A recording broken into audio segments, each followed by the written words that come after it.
Class 12 education semester 3 এর unit 1 complete কি তাই তো আমরা ইতিমধ্যেই ইউনিট 1 এর তিনটে গুরুত্বপূর্ণ চ্যাপ্টার বিরাট বড় বড় চ্যাপ্টার কি তাই না প্রত্যেকের মধ্যে একটা ভয় হচ্ছিল কবে শেষ হবে তো ইতিমধ্যেই আমরা তিনটে চ্যাপ্টার কমপ্লিট করে আজকে আমরা গ্রুপ এর ইউনিট 2 অর্থাৎ ইউনিট 2 এ প্রবেশ করব তো কোন তিনটে চ্যাপ্টার কমপ্লিট করেছি ক্লাসগুলো কি সবগুলো দেখেছো তোমরা একটু তোমাদের রিমাইন্ডার দিয়ে দিচ্ছি একদম ইউনিট 1 এর প্রথম অধ্যায় স্বাধীন ভারতের শিক্ষা কমিশন যেখানে আমরা তিনটে গুরুত্বপূর্ণ কমিশন কমপ্লিট করলাম কি তাই না স্বাধীন ভারতের প্রথম শিক্ষা কমিশন কি ছিল বিশ্ববিদ্যালয় শিক্ষা কমিশন তারপরে আমরা করলাম মুদালিয়ার কমিশন আর তারপরেই করেছিলাম আমরা কোঠারি কমিশন এই তিনটে টপিক নিয়ে আমাদের ছিল প্রথম অধ্যায় অর্থাৎ স্বাধীন ভারতের শিক্ষা কমিশন দেন আমরা সেকেন্ড চ্যাপ্টার কমপ্লিট করলাম যেখানে জাতীয় শিক্ষানীতি 1986 এবং তার সাথে 2020 যেটা নতুন সিলেবাসে অ্যাড হয়েছে আমাদের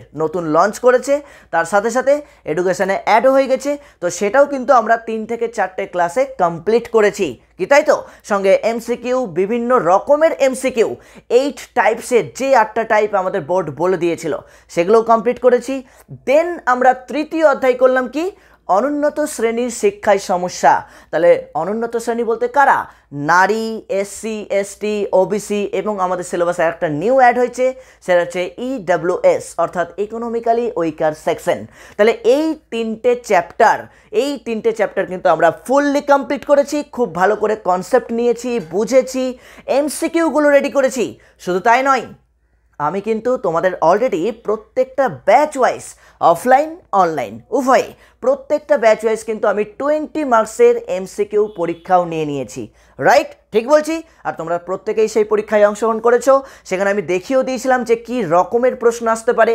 অ্যাসারশন রিজন টাইপ প্রশ্ন কি হতে পারে স্তম্ভ মিলানো প্রশ্ন কি হতে পারে পর্যায়ক্রমিক প্রশ্ন কি হতে পারে চার্ট বা ডায়াগ্রাম ভিত্তিক প্রশ্ন কি হতে পারে সত্য মিথ্যা কি ধরনের আসতে পারে তাই না নর্মাল এমসিকিউ শূন্যস্থান সমস্ত রকমের একটা করে ডেমো দিয়ে আমি কিন্তু তোমাদের অলরেডি মক টেস্ট বা পরীক্ষা নিয়েও নিয়েছি কিন্তু এইবার তোমাদের দিক থেকে কিন্তু একটা প্রচুর ইনফরমেশান প্রচুর একটা মেসেজ এসছে কি সেই মেসেজ তোমরা অনেকেই জিজ্ঞেস করেছো বিশেষ করে অনলাইনে যারা রয়েছো যে স্যার ইউনিট 1 তো আমাদের কমপ্লিট হয়ে গেল কিন্তু ইউনিট 2টা তো ইউনিট 1-এর মতো নয় ইউনিট 2টা তো ভেরি ছোট মানে খুবই শর্ট কিন্তু সেখানে তো বিভিন্ন কিসব ওই মনীষী শিক্ষাবিদ এদের কথা আছে তো এদের জন্য কি আমাদের নোট ডাউন করতে হবে এদের জন্য কি কোনো নোটস তৈরি করতে হবে না এদের টপিকগুলো আমি কিভাবে পড়বো স্যার কিভাবে পড়লে আমরা ফুল মার্কস তুলতে পারবো এই ইউনিট থেকে কিন্তু আমাদের 10 নম্বর রয়েছে 10 নম্বর মানে ইউনিট 2 যেটা আজকে থেকে আমাদের শুরু হচ্ছে দেখতেই পাচ্ছ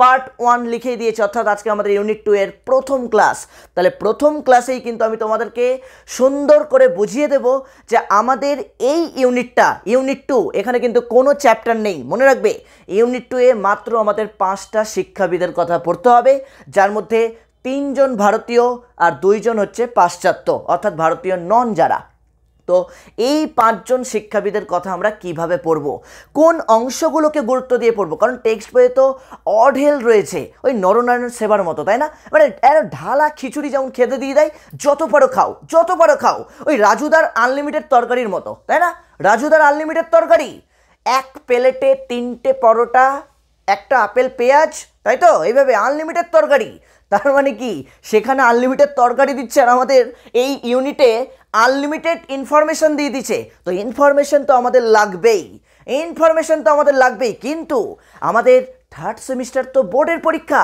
বোর্ড কোন জায়গাগুলো থেকে প্রশ্ন করতে পারে কোন জায়গা থেকে প্রশ্ন তুলতে পারে এইটা নিয়ে কিন্তু তোমরা অনেকেই কনফিউজড যে স্যার কোন জায়গাগুলোকে গুরুত্ব দিয়ে পড়বো তো চিন্তার কোনো কারণ নেই মেহুনা আমি আছি যখন তাহলে চিন্তার কি তাহলে তোমরা ইতিমধ্যে একটু জেনে যাও যে আমাদের যে ভারতীয় শিক্ষাবিদ এবং তার সাথে ভারতীয় নন যারা অর্থাৎ পাশ্চাত্য শিক্ষাবিদ এদের মধ্যে কিন্তু 2-3 জন রয়েছেন যারা অলরেডি ক্লাস 11-এর পুরনো সিলেবাসেও ছিল মনে রাখবে পুরনো সিলেবাসের ক্লাস 11-এও ছিল এবার কিন্তু নিউ সিলেবাসে আমরা যেমন সেমিস্টার 2 এ কিছু শিক্ষাবিদের কথা পড়েছিলাম সেখানে আমরা 2 জন নতুন শিক্ষাবিদ যেটা সিলেবাসে নিউ অ্যাড হয়েছিল যেমন ধরো বেগম রোকেয়া সাবিত্রীবাই ফুলে তাই না পড়েছিলাম তো ঠিক একই রকমভাবে আমাদের 12 এর থার্ড সেমিস্টারেও কিন্তু কিছু শিক্ষাবিদের নাম দেওয়া আছে যাদের সম্পর্কে পড়তে হবে জানতে হবে তবেই কিন্তু আমরা এই ইউনিট থেকে যে 10 নম্বর থাকবে 10-এ 10 গ্যারেন্টি,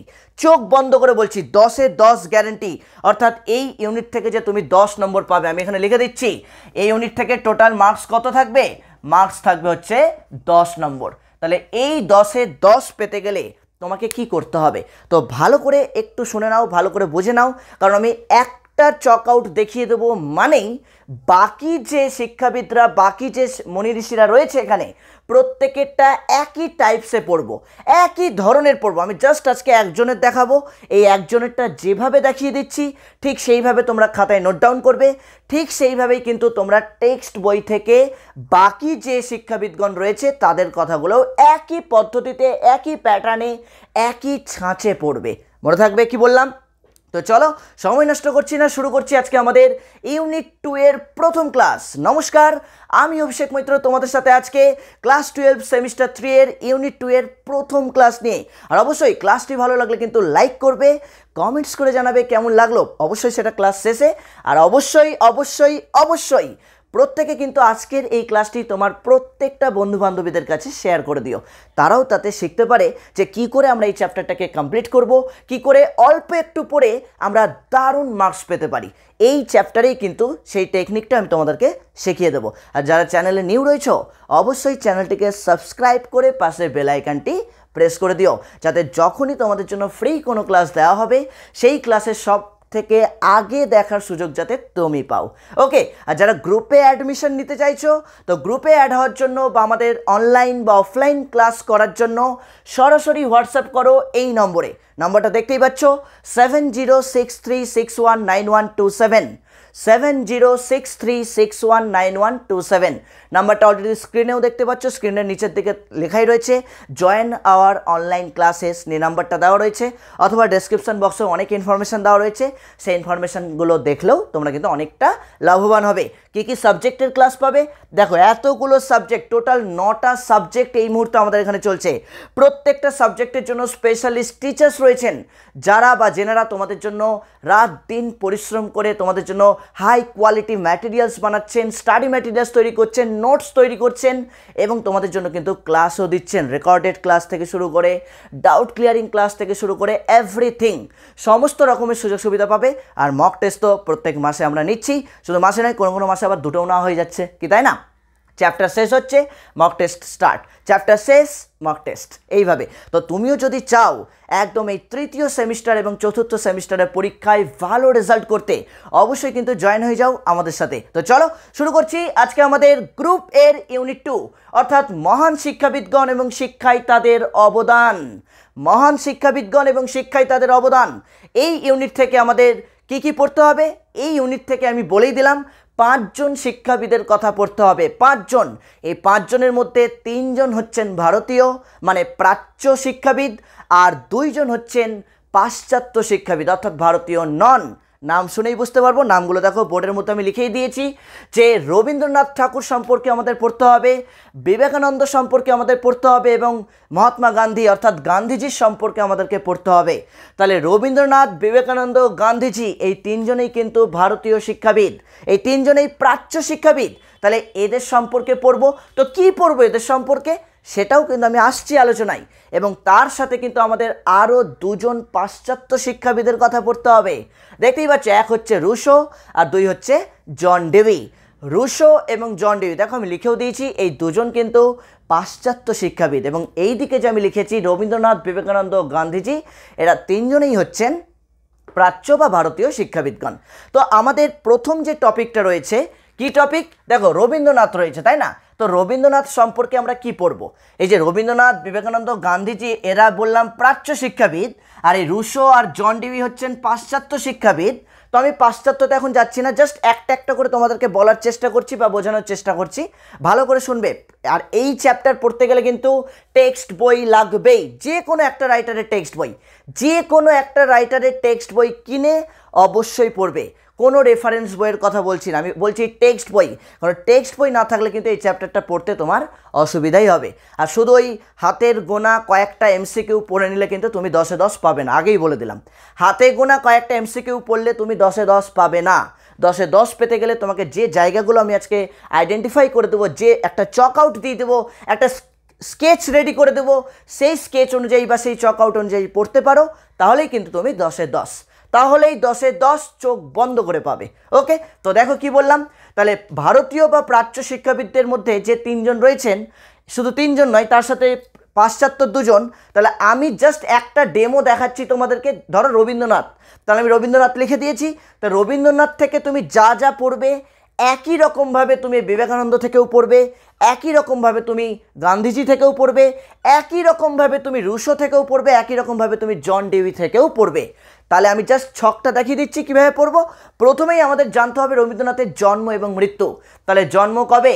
রবীন্দ্রনাথের জন্ম হচ্ছে মে মাসের 7 তারিখ 1861 সাল, অর্থাৎ 7ই মে 1861, এবং তারই সাথে জেনে নেবে মৃত্যু। যদিও এই জন্ম মৃত্যু কিন্তু তোমার কোনো কাজে লাগবে না, পরীক্ষাতে প্রশ্ন জন্ম মৃত্যু থেকে দেবে না, ড্যাম শিওর থাকো। কিন্তু আমরা জানবো সুন্দর একটা যদি ছক রেডি করতে পারি, তাহলে এটা আমাদের জন্য লাভ হবে, তোমার ভবিষ্যতের জন্য লাভ হবে। এই যে চাকরির বিভিন্ন পরীক্ষাগুলো হয়, সেই চাকরির পরীক্ষার জন্য, কম্পিটিটিভ এক্সামগুলোর জন্য কিন্তু তোমার লাভ হবে। ওকে, বুঝতে পেরেছি। তাহলে জন্ম হচ্ছে 1861 সালের 7ই মে, এবং মৃত্যু কবে? মৃত্যু হচ্ছে 1941 সালের 7ই আগস্ট। দেখো ভুলার কোনো চান্সই নেই, দুটোই কিন্তু 7 তারিখ, শুধু মাসটা আলাদা। মে মাসের 7 তারিখে জন্ম, আগস্ট মাসের 7 তারিখে তার মৃত্যু হয়েছে, তাই তো? উনি পরলোক গমন করেছিলেন। এবং আমরা জীবনীটা ছোট্ট করে একটু বইয়ের রিডিং পড়তেই পারি যে উনি জোড়াসাঁকোর ঠাকুরবাড়িতে জন্মগ্রহণ করেছিলেন, তাই তো? এইভাবে আমরা পড়তে পারি। তার বাবার নাম কি, মায়ের নাম কি, ইত্যাদি ইত্যাদি। দেখো এগুলো জাস্ট গল্প আকারে পড়া, এগুলো যেগুলো সবাই জানো, এগুলো পড়লেও হবে, না পড়লেও হবে, কারণ তোমরা এগুলো প্রত্যেকেই জানো, তাই তো? রবীন্দ্রনাথ ঠাকুরের বাবার নাম কি, মায়ের নাম কি, কোথায় জন্মগ্রহণ করেছিল, ইত্যাদি ইত্যাদি ইত্যাদি। ক্লিয়ার? তাহলে জোড়াসাঁকোর ঠাকুরবাড়িতে রবীন্দ্রনাথ ঠাকুরের জন্ম। তিনি কবে জন্মেছিলেন? মে মাসের 7 তারিখ 1861 সাল, এবং মৃত্যু 1941 সালের 7ই আগস্ট। কিন্তু এইবার থেকে খেলাটা শুরু হবে, খেলাটা এবার থেকে শুরু হবে। তাহলে খেলতে গেলে কিন্তু তোমাদের প্রথমেই যেটা জানতে হবে রবীন্দ্রনাথের বিভিন্ন রচনাবলীগুলো। মনে রাখবে রবীন্দ্রনাথের বিভিন্ন রচনাবলী, যেমন ধরো শিক্ষার হেরফের রয়েছে, শিক্ষার বাহন রয়েছে, এই রকম বিভিন্ন গুরুত্বপূর্ণ রবীন্দ্রনাথ ঠাকুরের কিছু লেখা রয়েছে, কিছু রচনাবলী রয়েছে। সেই রচনাবলীগুলো সম্পর্কে কিন্তু তোমাদের পড়তে হবে সাল সমেত। আচ্ছা, রচনাবলীগুলো সম্পর্কে কি পড়বে? ওর ভেতরে কি লেখা আছে না লেখা আছে সব পড়বে। বিভিন্ন বাজার থেকে, অনলাইন থেকে, এই ধরো আমি এখানে একটা এক্সাম্পল দিয়েছি, শিক্ষার হেরফের, যেটা 1892 সালে রবীন্দ্রনাথ ঠাকুর লিখেছিলেন। তাহলে শিক্ষার হেরফের 1892 সালে যে উনি লিখলেন, তো এই শিক্ষার হেরফেরটাকে অনলাইন থেকে কিনে তুমি কি পড়বে গোটা বইটা? না, দরকার নেই। আমি কি বলতে চাইছি? আমি জাস্ট বলতে চাইছি বিভিন্ন যে রচনাবলীগুলো রয়েছে, যেমন ধরো শিক্ষার হেরফের রয়েছে, আমি এক্ষুনি বললাম শিক্ষার বাহন রয়েছে, শিক্ষার বিকিরণ রয়েছে, এরকম প্রচুর রয়েছে, শিক্ষা বিধি রয়েছে, ধর্মশিক্ষা রয়েছে, শিক্ষা সংস্কার রয়েছে, এরকম প্রচুর কিছু বইপত্র রয়েছে যেগুলো সম্পর্কে জাস্ট তুমি নামগুলো পড়বে, আর সেটা কত সালে প্রকাশিত হয়েছিল সাল সমেত। আমি তাকে লিখেই দিয়েছি কিন্তু ওই জন্য, কারণ আমি মুখে বলবো, অনেকে স্কিপ করে গেলে লাস্টে গন্ডগোল হয়ে যাবে। সাল সমেত পড়বে। আমি একটা এক্সাম্পল দেখিয়ে দিয়েছি, কিভাবে এক্সাম্পল দিয়েছি। যেমন ধরো আমি বলেছি শিক্ষার হেরফের, তো তুমি তোমার খাতায় কি করে নোট ডাউন করবে, বা তুমি তোমার কাছে টেক্সট বই থেকে কি করে আন্ডারলাইন করবে? শিক্ষার হেরফেরটা লিখলে বা খাতায় বইয়ে আন্ডারলাইন করলে শিক্ষার হেরফেরটা কত সালে প্রকাশিত হয়। তাহলে শিক্ষার হেরফের 1892 খ্রিস্টাব্দে প্রকাশিত হয়। শিক্ষার হেরফের 1892। আবার কোনো কোনো বই দেখবে 1893 লেখা আছে, তো এটা অপশন অনুযায়ী উত্তর দেবে। তুমি পরীক্ষার খাতায় দেখবে 1892 থাকছে না 93 থাকছে, তবে বেশিরভাগ বইয়ে কিন্তু 1892 লেখা আছে। ক্লিয়ার? আমি ওই জন্য দেখবে বাংলা সালটাও কিন্তু ব্র্যাকেটে উল্লেখ করেছি, 1299 বঙ্গাব্দ। 1299 বঙ্গাব্দ। ওই 1299 বঙ্গাব্দ কত খ্রিস্টাব্দ? তুমি কিন্তু ডাইরেক্ট গুগল করলেও দেখতে পাবে, সেখানে আমরা রয়েছে 1892 খ্রিস্টাব্দ। মনে থাকবে তো? এইরকম আমি জাস্ট একটা লিখিয়ে দিয়েছি শিক্ষার হেরফের। ঠিক একই রকমভাবে বললাম শিক্ষা বিকিরণ, তো তোমরা কি করবে? শিক্ষা বিকিরণ নামটা পড়বে। শিক্ষা বিকিরণ কবে প্রকাশিত হয়েছিল? বাংলা ইংলিশ দুটো সালই জেনে রেখো। তবে তোমাদের পরীক্ষাতে কিন্তু ইংরেজি সাল দিয়েই প্রশ্ন হবে, এই বাংলা সাল দিয়ে কিন্তু প্রশ্ন হয় না। আগেই বলে দিলাম, বাংলা সাল দিয়ে কিন্তু প্রশ্ন না হওয়ার চান্স বেশি রয়েছে। সব থেকে বেশি যেটা আসতে পারে ইংরেজি সাল দিয়ে। মনে থাকবে ইংরেজি সাল, তার মানে শিক্ষার হেরফের 1892। ঠিক আছে? একই রকমভাবে শিক্ষা বিকিরণ কত সাল? শিক্ষা ও সংস্কৃতি কত সাল, এই রকম শিক্ষাবিধি কত সাল, জাস্ট এইভাবে একটু বইপত্রে নোট ডাউন করে নেবে। এবার সবগুলো হয়তো বইপত্রে নাও পেতে পারো, তো তার জন্য আমাদের গুগল বাবা তো রয়েছেই, গুগল বাবার কাছ থেকে একটু হেল্প নেবে, বা গুগল বাবা ছাড়াও এখন আমাদের এআইয়ের যুগ, আর্টিফিশিয়াল ইন্টেলিজেন্স রয়েছে, সেইটার হেল্প নেবে। আমি বলতে চাইছি এই চ্যাপ্টারের যে ম্যাটেরিয়ালসটা আমি তৈরি করা শেখাচ্ছি, এটা তো শেখাচ্ছি তোমাকে, তাই না? আমি চাইলে এখানে লিখে দিতেই পারতাম, জাস্ট আমি একটা এক্সাম্পল দিয়েছি, কিন্তু আমি চাইছি তুমি নিজে তৈরি করো, নিজে খেটে যদি তৈরি করো দেখবে সেই শিক্ষার ভ্যালু কিন্তু প্রচুর, সারা জীবন তোমার মনে থাকবে। আর আমি যদি জাস্ট কয়েকটা সাল এরকম লিখে দিয়ে দিই, তুমি কিন্তু আর নিজে পরিশ্রম করার যে একটা ক্ষমতা, এইটা কিন্তু তোমার মধ্যে আসবে না। তো আমি চাইছি তুমি নিজে পরিশ্রম করো, নিজে খাটো, এবং নিজে খেটে যেটা তৈরি করবে সেটা তোমারই থাকবে, সেটার ভাগ তুমি কাউকে দেবে না, সেটার ভাগ তুমি কাউকে দেবে না, আমি বলছি। মাথায় ঢুকলো কি বললাম?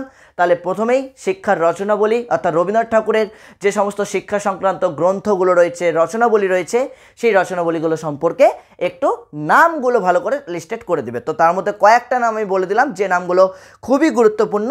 যেমন ধরো আমি বললাম শিক্ষার বিকিরণ বললাম, তারপর আমি ধরো শিক্ষার বিকিরণের পর আমি বললাম শিক্ষার হেরফের বললাম, তাই তো? শিক্ষার বাহন বললাম, এগুলো একটু ভালো করে পড়ে নেবে। শিক্ষার বিধি আছে এগুলো। নেক্সট চলে আসছে আমরা রবীন্দ্রনাথের জীবনাদর্শ। দেখো রবীন্দ্রনাথের জীবনাদর্শ আমরা প্রত্যেকেই জানি রবীন্দ্রনাথ ছিলেন একজন প্রকৃতি প্রেমী মানুষ, তাই না? উনি একজন প্রকৃতিবাদী শিক্ষক ছিলেন, উনি একজন প্রকৃতিবাদী শিক্ষাবিদ ছিলেন। আচ্ছা, উনি কি শুধু প্রকৃতিবাদী শিক্ষাবিদ ছিলেন? শুধুই কি প্রকৃতির উপর নির্ভর করে উনি শিক্ষা প্রদানের কথা বলেছিলেন? একদমই কিন্তু নয়। ভালো করে মনে রাখবে, উনি একজন নিজে প্রকৃতিবাদী শিক্ষক ছিলেন, অর্থাৎ প্রকৃতিবাদীকে উনি গুরুত্ব দিয়েছিলেন। উনি বিশ্বাস করতেন কি? উনি অলওয়েজ বিশ্বাস করতেন যে এই যে প্রকৃতি এবং মানুষ, এই যে প্রকৃতি এনভায়রনমেন্ট এবং আমরা মানুষ, এই মানুষ এবং প্রকৃতি সৃষ্টি করেছেন কে? ঈশ্বর, স্বয়ং ঈশ্বর। তাহলে ঈশ্বর যদি মানুষ এবং প্রকৃতির সৃষ্টিকর্তা হয়, তার মানে উনি কিন্তু একজন প্রকৃতিবাদীর সাথে উনি একজন ভাববাদী মানুষ, উনি কিন্তু একজন ভাববাদীও মানুষ। তার মানে আমাদের প্রথমেই মনে রাখতে হবে ওনার জীবনাদর্শে উনি একজন প্রকৃতিবাদী ছিলেন, উনি একজন ভাববাদী ছিলেন, উনি একজন বাস্তববাদী ছিলেন। কেন বাস্তববাদী বললাম? উনি কিন্তু প্রকৃতির উপর নির্ভর করে ব্যক্তিকে গুরুত্ব দিয়ে বাস্তবধর্মী শিক্ষা প্রদান করতে বলেছিলেন। বাস্তবধর্মী শিক্ষা, অর্থাৎ বাস্তবধর্মী শিক্ষা মানে আমরা প্রত্যেকেই জানি রবীন্দ্রনাথ ঠাকুর কি প্রতিষ্ঠা করেছিলেন? শান্তিনিকেতন। এবং শান্তিনিকেতন উনি এটা চেয়েছিলেন যে চার দেওয়ালের মধ্যে নয়, চার দেওয়ালের মধ্যে শিক্ষা প্রদান করাটাকে উনি প্রকৃত শিক্ষা বলেননি। উনি কি বলেছিলেন? যে প্রকৃতির কোলে শিক্ষা গ্রহণ করবে। শিশু কি করবে? শিক্ষার্থী কি করবে? প্রকৃতির কোলে গাছের নিচে বসে শিক্ষা গ্রহণ করবে। একটা গাছ দেখবে, গাছ থেকে দেখে সে শিক্ষা অর্জন করবে। আকাশ থেকে একটা পাখি উড়ে যাচ্ছে, সেই পাখিটাকে দেখে পাখিটার সম্পর্কে শিক্ষা অর্জন করবে। তার মানে উনি ছিলেন বাস্তববাদী শিক্ষায় বিশ্বাসী। তা উনি ওই জন্য আমরা দেখো আর একটা নাম দিয়ে দিচ্ছি বাস্তববাদী। তার মানে ভালো করে মনে রাখবে কিন্তু এই জায়গাগুলো, যে অনেকেই আমরা এইটা ভুল করে চলে আসি। আমরা সেমিস্টার ওয়ানে মনে করো, সেমিস্টার ওয়ানে যখন দর্শন পড়েছিলাম, সেই রকম দর্শন পড়তে গিয়ে কিন্তু আমরা দেখেছিলাম যে একজন শিক্ষাবিদ বিভিন্ন দর্শনে বিশ্বাসী ছিলেন, তাই না? ঠিক একই রকমভাবে এখানেও কিন্তু আমরা জীবনের আদর্শ, জীবনাদর্শ রবীন্দ্রনাথ ঠাকুরের পড়তে গিয়ে আমরা কি দেখছি? রবীন্দ্রনাথ ঠাকুর ছিলেন একজন প্রকৃতিবাদী দার্শনিক, একজন ভাববাদী দার্শনিক, একজন বাস্তববাদী দার্শনিক, ঠিক একই রকমভাবে একজন মানবতাবাদী দার্শনিক। মনে থাকবে? তাহলে এই চারটে টার্ম, চারটে কথাই কিন্তু খুব ভালো করে মনে রাখবে। রবীন্দ্রনাথের ক্ষেত্রে প্রকৃতিবাদী তো অবশ্যই, উনি তো একজন প্রকৃতিবাদীতে বিশ্বাসী, কিন্তু প্রকৃতিবাদী ছাড়াও ভাববাদী, বাস্তববাদী এবং মানবতাবাদী রূপেও উনি কিন্তু বিশ্বাসী ছিলেন। মনে থাকবে। নেক্সট আমরা চলে আসবো শিক্ষার সংজ্ঞা, যেটা হয়তো অনেক বইয়ে শিক্ষার ধারণা আকারে থাকতে পারে, বা কোনো বইয়ে হয়তো নাও থাকতে পারে, কিন্তু বইয়ে থাকুক বা না থাকুক 200% শিওর ভালো করে কিন্তু পড়ে রাখবে শিক্ষার সংজ্ঞাটা। কেন বললাম?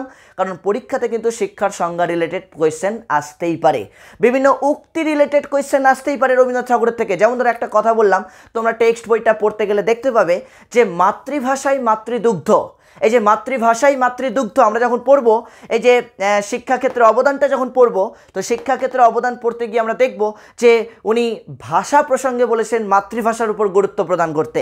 তাহলে মাতৃভাষার উপর গুরুত্ব প্রদান করতে গিয়ে উনি এই উক্তিটা, এই কোটেশনটা, যেটা এইমাত্র আমি বললাম যে মাতৃভাষাই মাতৃদুগ্ধ, মানে মাতৃভাষাকে মায়ের দুগ্ধের সাথে তুলনা করেছেন, মায়ের দুধের সাথে তুলনা করেছেন। কাকে?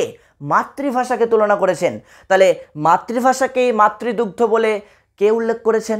এই টাইপের একটা কোয়েশ্চেন আসতে পারে। বা মাতৃভাষাই মাতৃদুগ্ধ উক্তিটির প্রবক্তাকে, এই টাইপের প্রশ্ন আসতে পারে। তো ওই জন্য আমাদের যে জায়গাগুলো আমি হাইলাইট করে দিচ্ছি, ওই জায়গাগুলোই জাস্ট একটু টেক্সট বই থেকে রিডিং পড়বে, জাস্ট দুবার রিডিং পড়বে, গ্যারেন্টি দিচ্ছি তোমাকে যাই প্রশ্ন ধরি না কেন তুমি সব পারবে। এই আজকের এইটুকু ক্লাস থেকেই আমি তোমাকে লাস্টে প্রশ্ন জিজ্ঞেস করব, দেখবে যারা মনোযোগ দিয়ে ক্লাসটি করছো প্রত্যেকে উত্তর দিতে পারবে, প্রত্যেকে, এভরিওয়ান। ইয়েস, তুমিও পারবে উত্তর দিতে, গ্যারেন্টি, মিলিয়ে নিও। মাথায় ঢুকলো কি বললাম? তাহলে আমি বলে দিচ্ছি, প্রথমেই যেটা পড়বে তোমরা শিক্ষার সংজ্ঞা, অর্থাৎ রবীন্দ্রনাথ ঠাকুরের মতে শিক্ষার সংজ্ঞা কি? শিক্ষা সম্পর্কে রবীন্দ্রনাথ ঠাকুর কি বলেছেন? বলেছেন শিক্ষা হলো বিশ্ব প্রকৃতির সঙ্গে সামঞ্জস্য বিধানের দ্বারা মানুষকে প্রকৃত মানুষ হিসাবে গড়ে তোলা। মানুষ তো আমরা সবাই, তাই না? তুমিও মানুষ, আমিও মানুষ, যে ক্রাইম করছে সেও মানুষ, কিন্তু প্রকৃত মানুষ কে? যে ক্রাইম করছে তাকে কি আমি প্রকৃত মানুষ বলতে পারবো? যে একটা নারীকে অসম্মান করছে তাকে কি আমি প্রকৃত মানুষ বলতে পারবো? যে তার মা বাবাকে অসম্মান করছে তাকে কি আমি প্রকৃত মানুষ বলতে পারবো? যে সমাজের চোখে একজন ঘৃণ্য অপরাধী তাকে কি আমি প্রকৃত মানুষ বলতে পারবো? নিশ্চয়ই না। তাহলে প্রকৃত মানুষটা কে? মনে আছে ক্লাস 11-এ থাকতে আমরা পড়লাম সেমিস্টার 1-এ আদর্শ শিক্ষকের গুণাবলী। সবাই তো শিক্ষক, কিন্তু আদর্শ শিক্ষক কে? কিছু ক্রাইটেরিয়া পড়েছিলাম আমরা, ব্যক্তিগত কিছু গুণাবলী পড়েছিলাম, পেশাগত কিছু গুণাবলী পড়েছিলাম, সুনাগরিক হিসাবে কিছু গুণাবলী পড়েছিলাম। ঠিক একই রকমভাবেই আমাদের এখানেও কিন্তু জানতে হচ্ছে যে রবীন্দ্রনাথ ঠাকুরের শিক্ষার সংজ্ঞায় যে বিশ্ব প্রকৃতি, দেখো প্রকৃতির কথা বলে দিয়েছে মানেই রবীন্দ্রনাথ ঠাকুর, প্রকৃতির কথা বলে দিয়েছে মানেই রবীন্দ্রনাথ ঠাকুর, বাকি কি লেখা আছে আমার দেখে লাভ নেই। মনে আছে সেমিস্টার 1-এ আমরা কিওয়ার্ড আকারে পড়তাম সংজ্ঞাগুলোকে? সেমিস্টার 1-এর যে সংজ্ঞাগুলো পড়েছিলাম রবীন্দ্রনাথ ঠাকুর থেকে, মহাত্মা গান্ধী থেকে, বিবেকানন্দ থেকে, কৌটিল্য থেকে, উপনিষদ থেকে, শঙ্করাচার্য থেকে, জন ডিবি থেকে, ফ্রাইবেল থেকে, কত পেস্তালস্কি থেকে কত সংজ্ঞা পড়েছিলাম। এত সংজ্ঞা কি করে মনে রাখতাম আমরা?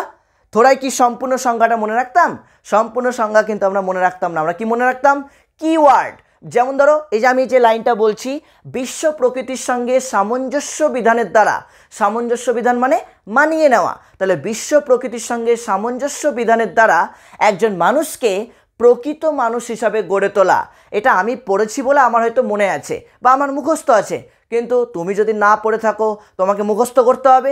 একাধিক সংজ্ঞা, এই মুহূর্তে 5 জন শিক্ষাবিদ রয়েছে, তাহলে 5 জনের শিক্ষার সংজ্ঞা পড়তে হবে, তখন তো তোমার গুলিয়ে যেতেই পারে। তো তার জন্য সহজেই মনে রাখবে এই যে সংজ্ঞাটা আমি বলছি সেখানে তোমরা পড়বে বিশ্ব প্রকৃতির সঙ্গে সামঞ্জস্য বিধান। বিশ্ব প্রকৃতির সঙ্গে সামঞ্জস্য বিধান কে বলেছেন? কেউ বলেনি, তোমার আমার পরম গুরুদেব, আমাদের প্রিয় দাদু কে? রবীন্দ্রনাথ ঠাকুর। মনে থাকবে? তাহলে রবীন্দ্রনাথ ঠাকুরের কথা পড়বে। মাথায় ঢুকলো? দেখো তাহলে এইভাবে জাস্ট একটু মজার ছলে, গল্পের ছলে যদি তোমরা এইভাবে মনে রাখতে পারো তাহলে কিন্তু সহজেই উত্তরটা তোমার স্মরণে থাকবে, সহজেই তোমার ওই উত্তরটা কিন্তু মনে থাকবে, তোমার মেমোরি থেকে কিন্তু কোনোভাবেই ডিলিট হবে না। তাহলে বিশ্ব প্রকৃতির সঙ্গে সামঞ্জস্য বিধান মানেই রবীন্দ্রনাথ ঠাকুর। তাহলে শিক্ষার সংজ্ঞাটা আমাদেরকে ভালো করে পড়তে হবে। শিক্ষার সংজ্ঞা, শুধু তাই নয়, শিক্ষার সংজ্ঞার সাথে আমাদের কি পড়ব? শিক্ষার লক্ষ্য।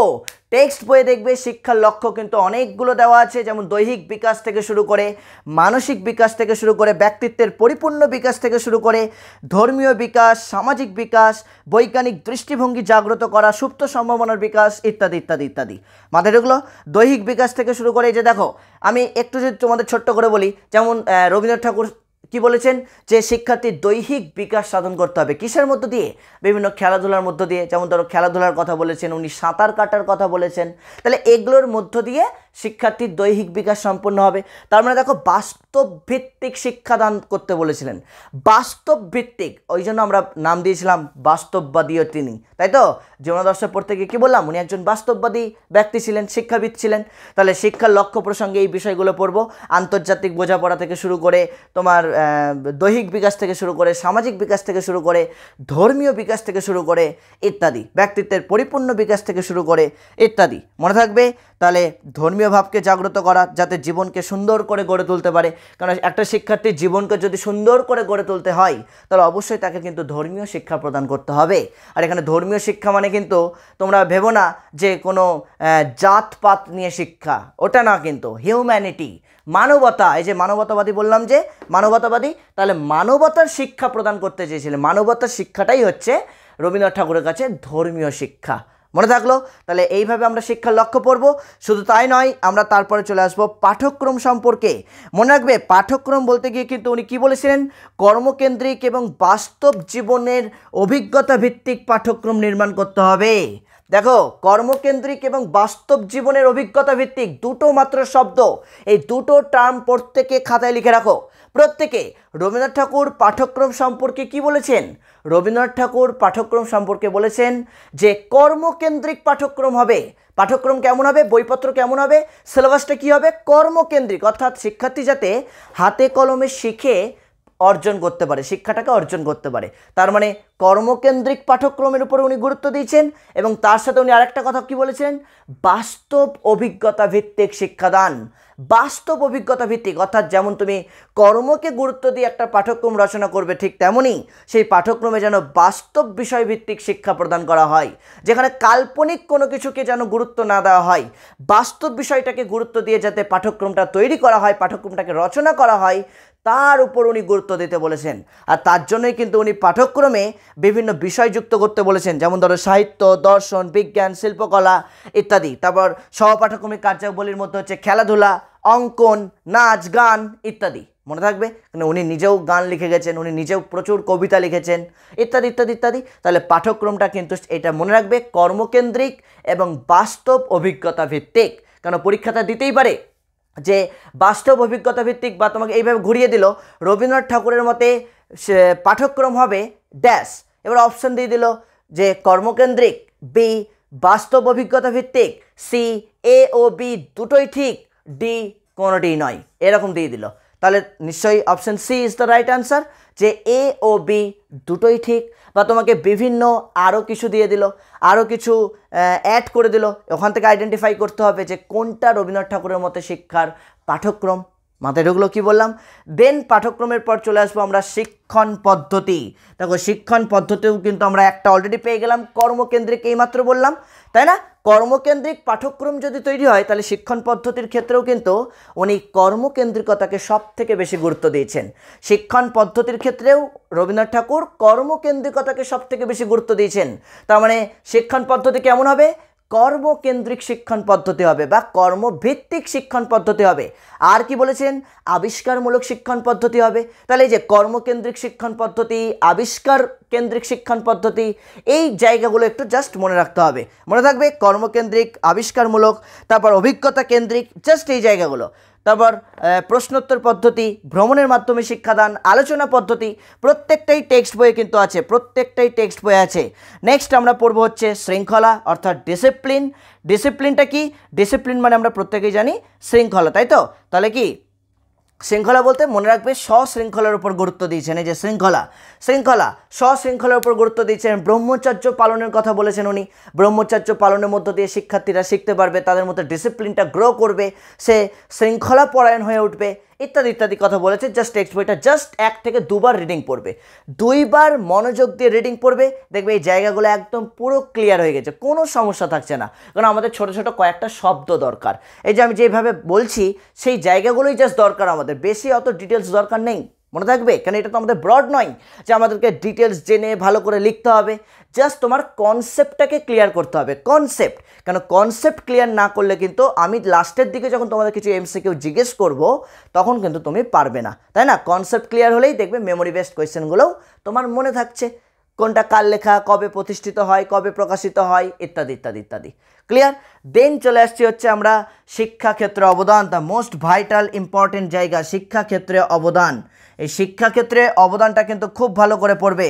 দেখো, শিক্ষার লক্ষ্য, শিক্ষার সংজ্ঞা, শিক্ষার পাঠ্যক্রম, শিক্ষণ পদ্ধতি, শৃঙ্খলা, এবং শিক্ষাক্ষেত্রে অবদান, কেন চ্যাপ্টারটার নামই দেখো মহান শিক্ষাবিদগণ ও তাদের শিক্ষায় অবদান সমূহ।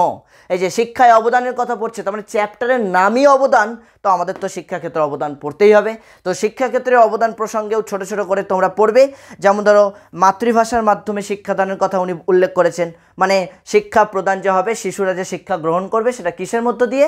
অবভিয়াসলি ল্যাঙ্গুয়েজ বা ভাষা হবে মাতৃভাষা, অর্থাৎ তার নিজের বাংলা ভাষার মধ্য দিয়ে শিক্ষা গ্রহণ করবে বা মাতৃভাষার মধ্য দিয়ে শিক্ষা গ্রহণ করতে পারবে।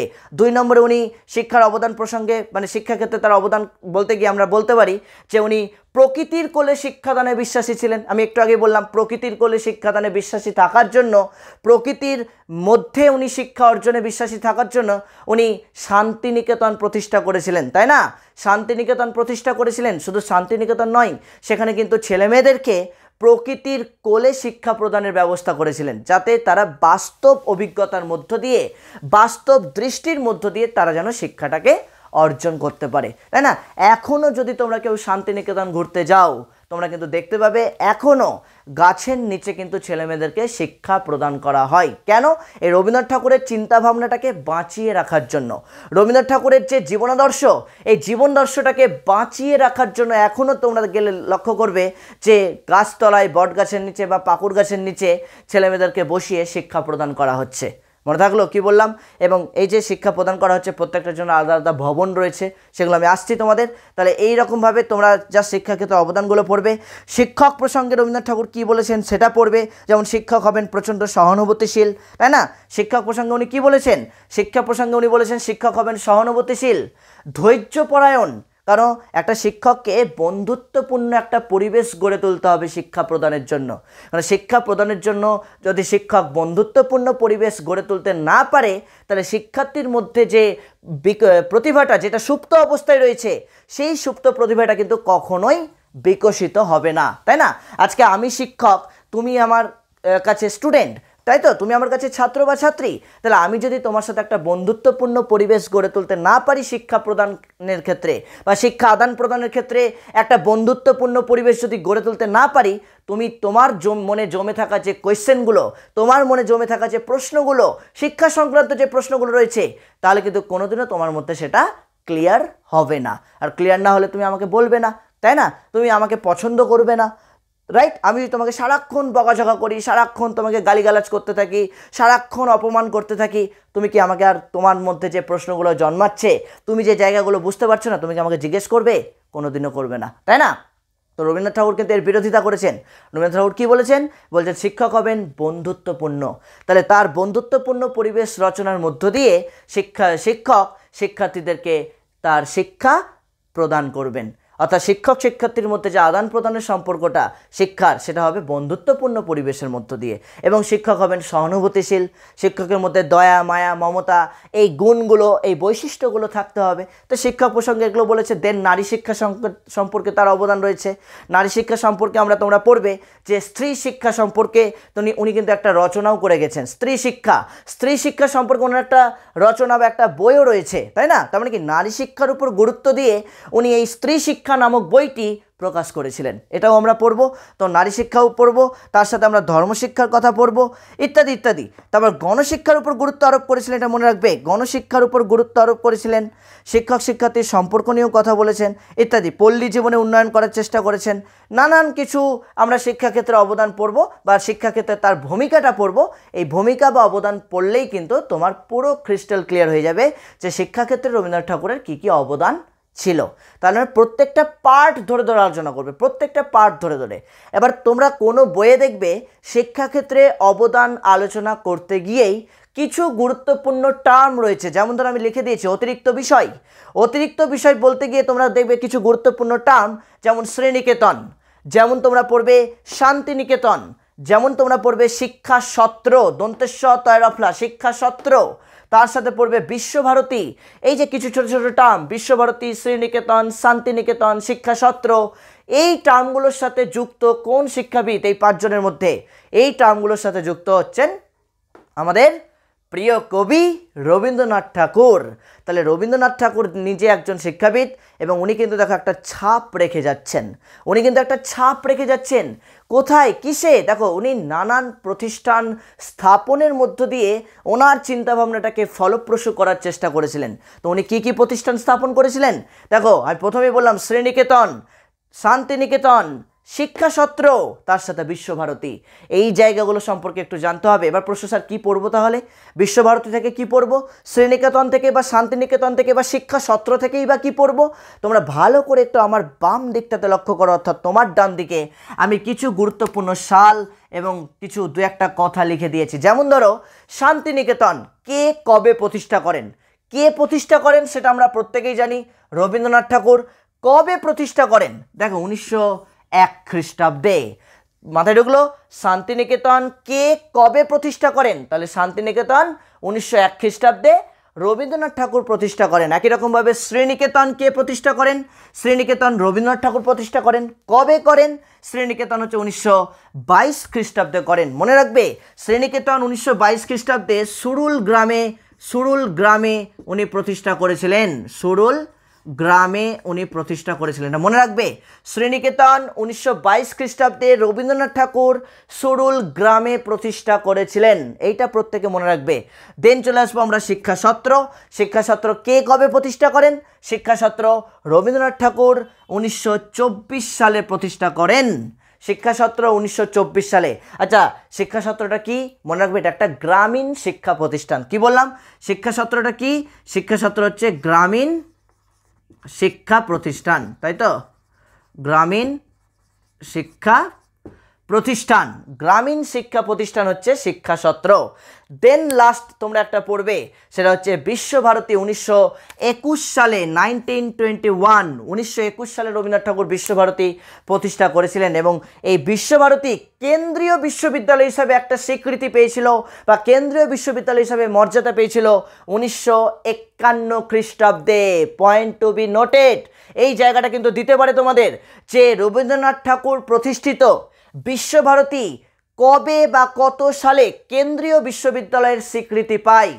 রবীন্দ্রনাথ ঠাকুর প্রতিষ্ঠিত বিশ্বভারতী কত সালে কেন্দ্রীয় বিশ্ববিদ্যালয় হিসাবে প্রতিষ্ঠিত হয় বা কেন্দ্রীয় বিশ্ববিদ্যালয় হিসাবে পরিচিতি পায় বা কেন্দ্রীয় বিশ্ববিদ্যালয় হিসাবে স্বীকৃতি পায়? তাহলে সালটা ভালো করে নোটিস করছো তো?